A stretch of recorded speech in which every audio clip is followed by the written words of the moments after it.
everyone. It's good to see you here. And thank you for being here. And those of you who are watching the video, whenever you're watching it, thank you. All right, it's a beautiful day. This is our Thanksgiving picnic day, as you know. So let us begin first by coming together and doing what it is that really nourishes us, which that is coming together in prayer and Thanksgiving as a community. So I invite you to stand. Okay, our opening statement, if you will affirm it together with me. There's only one presence and one power in the universe and in my life, God the good, omnipotent. And our vision, a world of spiritually awakened hearts and minds. And our mission, we are a joyful community on a spiritual pathway to peace and love through fellowship, classes, music, and services. And so it is. Please be seated.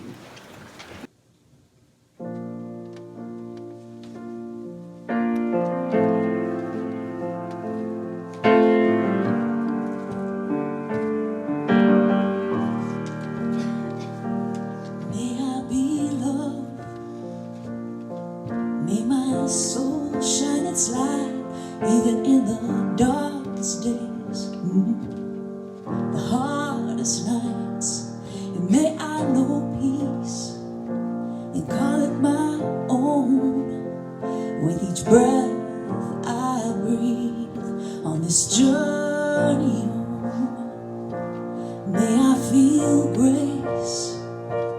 May I know that I am one in this corner of creation.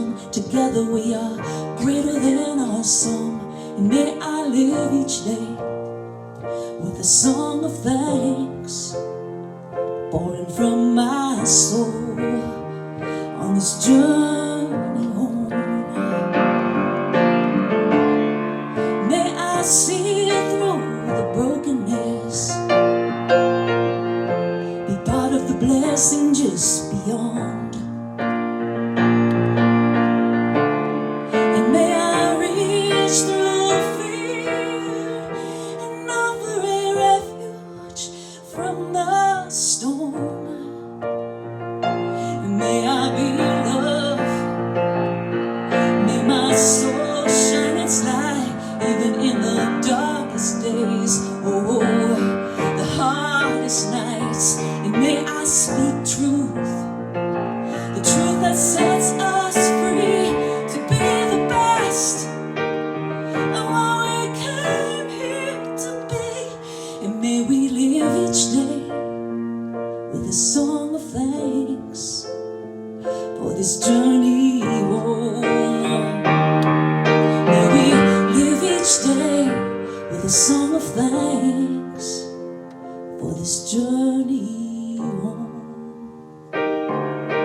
Thank you, Amber. So how full is your cornucopia? Got a pumpkin missing here and there? Maybe a squash that you didn't cook soon enough and it's kind of rotten. It needs to be plucked right out of there and composted in the garden. I want to share a story with you about the first time I cooked turkey. I was all excited. I was young and I had guests over to the house and I was going to do a whiz-bang job of a Thanksgiving dinner, you know? So I planned and planned and planned. I bought a frozen turkey, but I put it in the refrigerator a good 24 hours ahead of time so that it would thaw naturally, right? I pulled it out. I slather it with butter. I preheat the oven to 325, poke that bird in there, and wait, and wait, and wait, and wait, as long as the recipe said to wait on the outside of the turkey.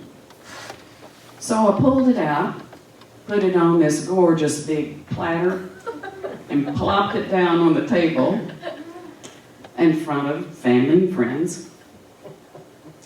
And as we cut into it, oh my gosh, we realized the inside was still frozen. Oh, I apologized. I picked the turkey up, more butter all over it, stuck it back in the oven for another 30, 40 minutes, 45 minutes, which only made it tough and dry and real crispy on the outside. Finally pulled it out, and I just decreed it's edible. Okay, because people were hungry and we've been sitting there quite a while. So we put the turkey out there, and somebody started to slice it, and lo and behold, there was something really weird on the inside. Really weird and still frozen. How was I to know the neck and the gizzard and everything else was stuck inside the bird? Because I wasn't going to do anything with that stuff. I guess I thought it came separately in a can. I didn't know. I really didn't know. So I never will forget that first Thanksgiving. I don't know what we did after that. I guess I just served hot dogs. But we eventually got it cooked, I think. But that's a metaphor for me about Thanksgiving. Because this day, sometimes it just seems all about the food. It seems all about the beginning of the Christmas shopping. And the deep, deep Thanksgiving is often just skimmed over. For me, this truly is one of my favorite holidays because it calls for me to just slow down and go deep. Because Thanksgiving is not about what you have, it's about who you are and how you go about being who you are. Being filled with thankfulness is a prelude to gratefulness and thankfulness. Most of the time, I'm teaching that the heart knows first and then it informs the mind. And sometimes the mind has to take charge and speak words of truth, and this is the power of affirmations. Speak words of truth for the heart to open. It's not that the heart doesn't know, it's just that we're frozen.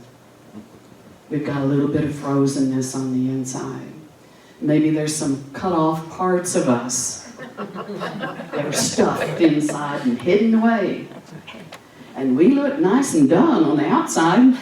We're tasty dishes until you go poking around on the inside of us. We all know the benefits of gratitude. Psychologically, it's so much better to be grateful than to be griping and complaining. That's obvious. It's healthier physically because when we're unhappy and griping and complaining, there's some funky chemicals that get released into our body.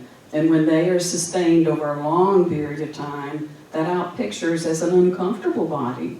We're living in an uncomfortable body. So we don't want that. We know that we want to be around people who are filled with gratitude and thankfulness. People who are easy to forgive. People who are forgiving. People who are filled with kindness and compassion. And may not force their opinion on you, but is there with you to share their wisdom if you ask. And sometimes they just flat out tell you because they love you that much. So, we know the benefits of being grateful. But can we be grateful all the time? You know, Byron Katie, one of the spiritual teachers, contemporary, who wrote the book Loving What Is, said the true litmus test of a self-realized person, self-capital S, a self-realized person is a constant state of gratitude. Well, I don't know about you, but I got a ways to go. You know, it's not that I'm ungrateful. It's not that we feel ungrateful, it's just we don't feel. We're frozen.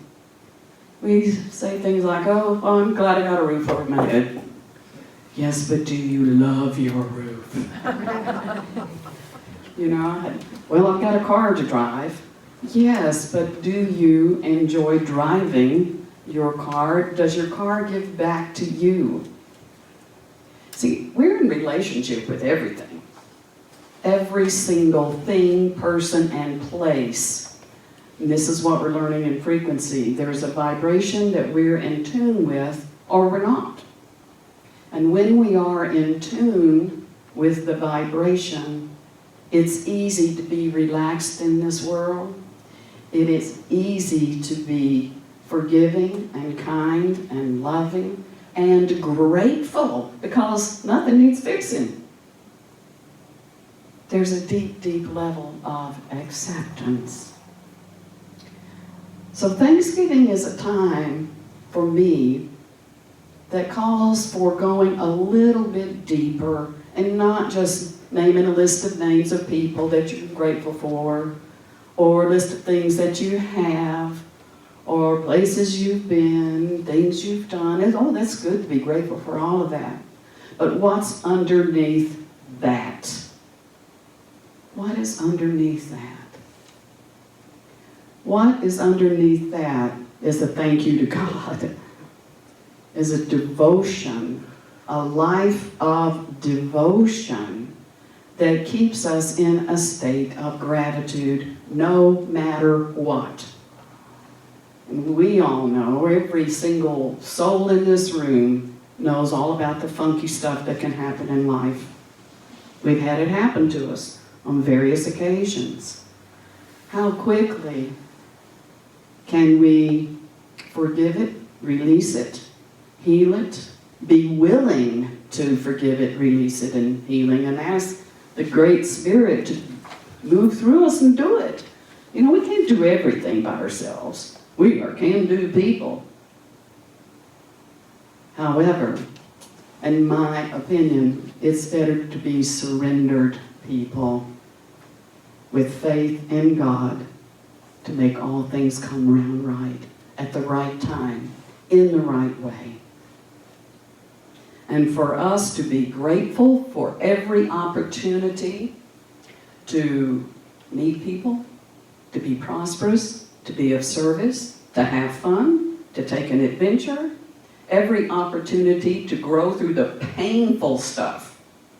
The painful stuff. You know, the choice is ours. We can melt all that frost inside with the warmth of self-forgiveness and compassion, or we can remain a frozen turkey. You know? The choice is always ours. So, what do you want for Thanksgiving? You know, what kind of Thanksgiving experience do you really want? And will you give yourself that gift, whatever it is? Maybe it's just a quiet walk through the park, admiring all the amazing birds around here, and other creatures. Appreciation for all there is, and how it impacts us, touches us, calls to us, makes us happy, makes us sad. Be grateful we can feel. We can feel. That means we're alive. And to some extent, we're paying attention. You know, appearances. When we are grateful only when the appearances arrange themselves the way we want, are we truly grateful? We're happy about that. But can we be happy if they don't? What if we have some tough decisions to make? Can we be in a place where it's okay? Where we have the courage and the strength to walk through whatever it is we need to walk through. Not thinking we have the answer necessarily, but being responsive to the guidance. If we want something, all we have to do is ask.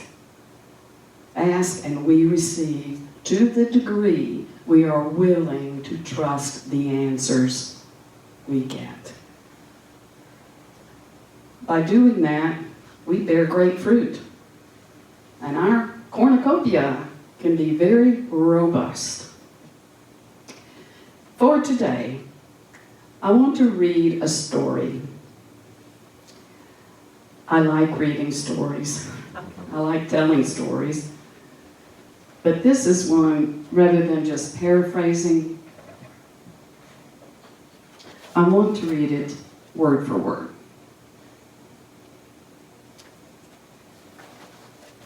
It's short. It's called Feeding His Clothes.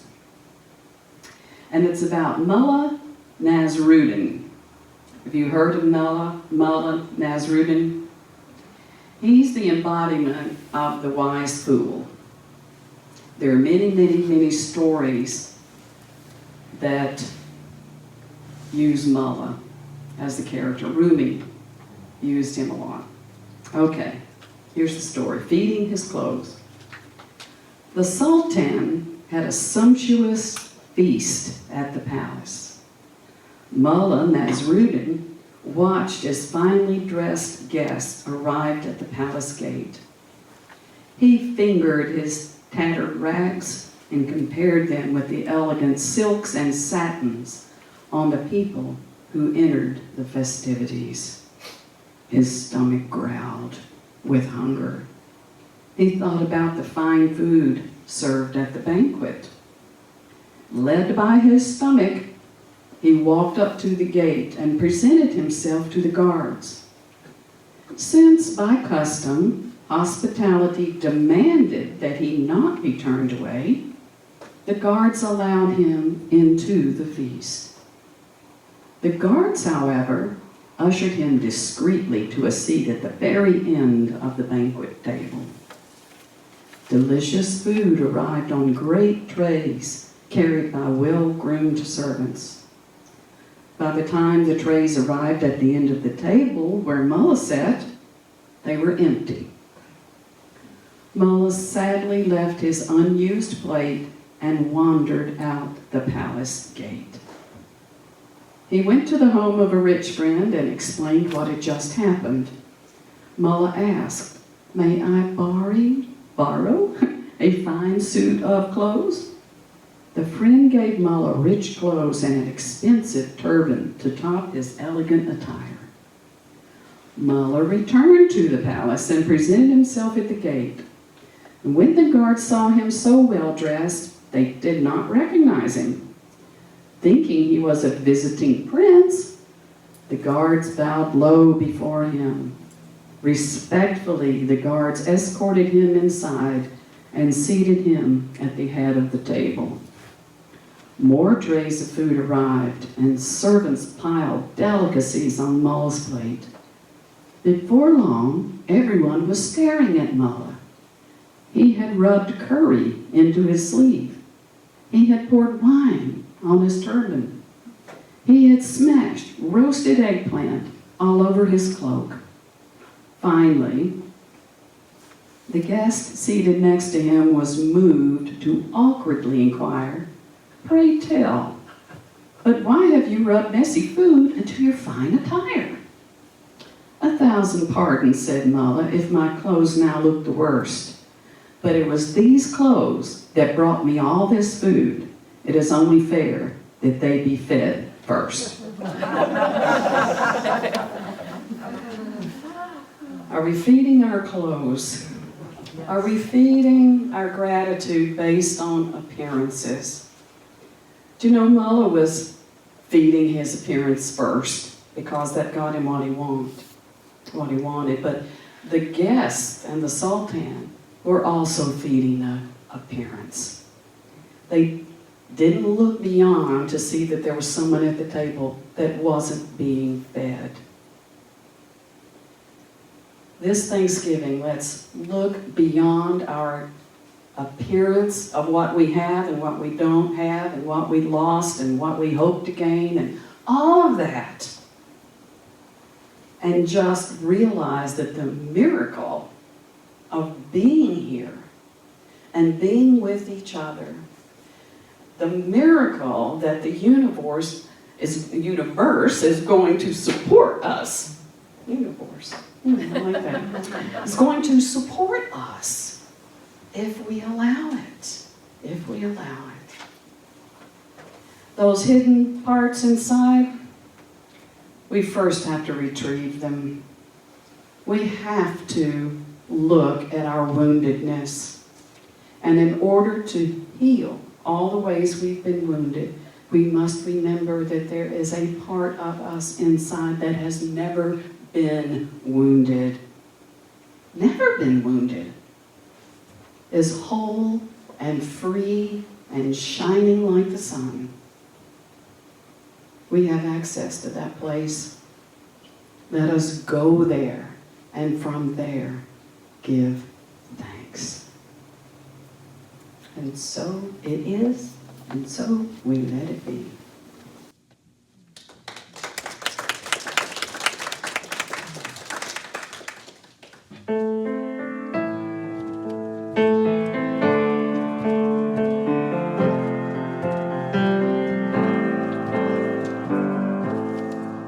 God is my source, God is my power, God gives me everything I need. So I give thanks for all my blessings, God gives me everything I need.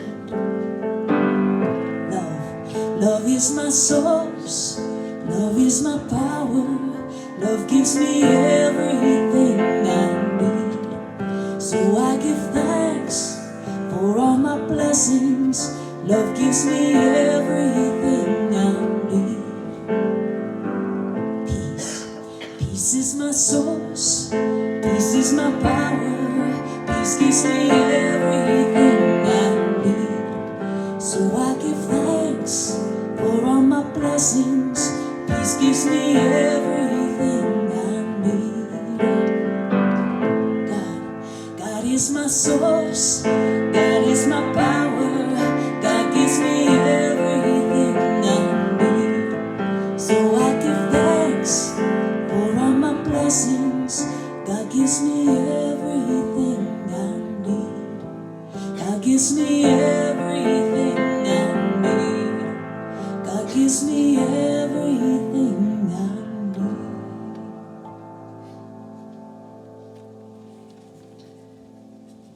And that's an amen. That's an amen. So let us now stand and bless our offering together for our affirmation. Divine love through me blesses and multiplies all that I have, all that I give, and all that I receive. And I am grateful. Yes, we are.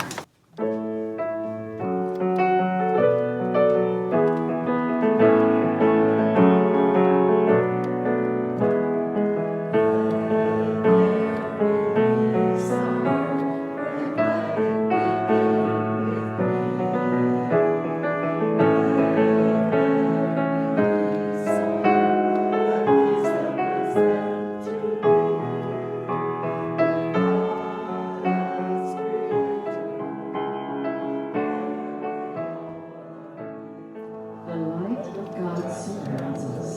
The love of God enfolds us. The power of God protects us. And the presence of God watches over us.